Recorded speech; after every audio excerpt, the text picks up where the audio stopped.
Gündüz'üm.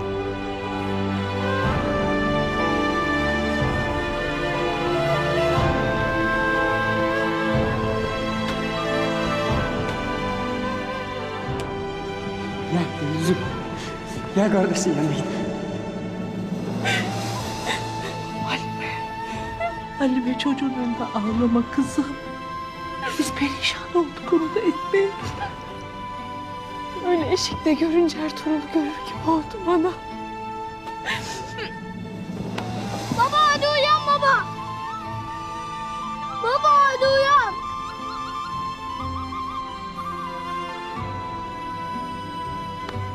Gündüz, yeğenim.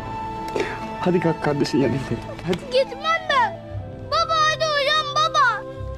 Yapma. Etme nenem. Kurban olurum sana, yapma Gündüz'üm. Yavrum. Yavrum. Baba hadi kalk. Allah'ım, ben bu Sabi'yi nasıl avutacağım? Merhamet et Allah'ım, merhamet et.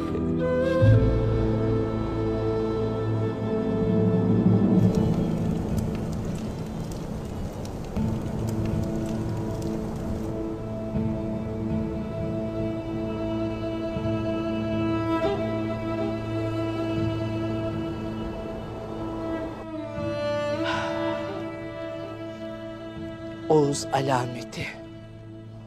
Bu 3 okla yay cihana tamgan olacakken indi cenazene alamet oldu o.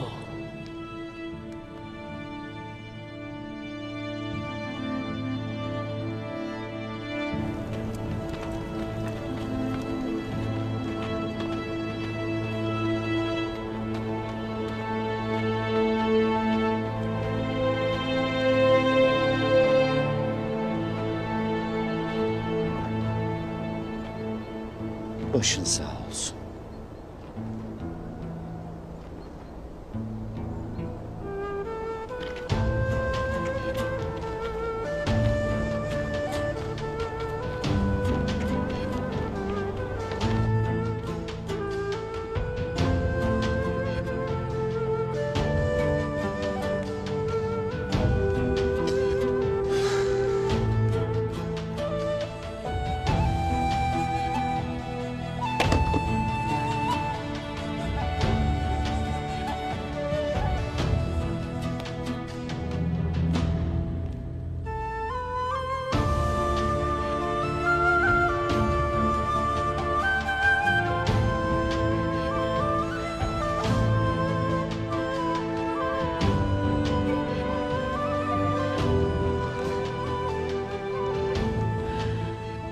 Toprak evladıma koynunu açtı mı Turgut?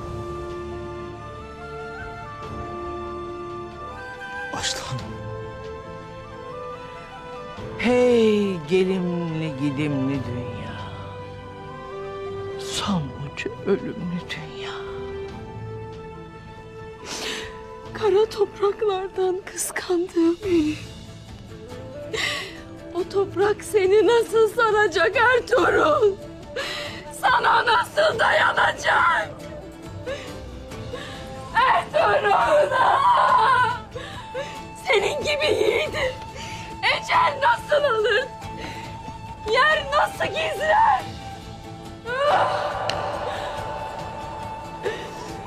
Koca dünya ıssız kaldı. Koca cihan ıssız kaldı Ertuğrul. Yiğidim. Koca cihan ıssız kaldı. Yiğidim.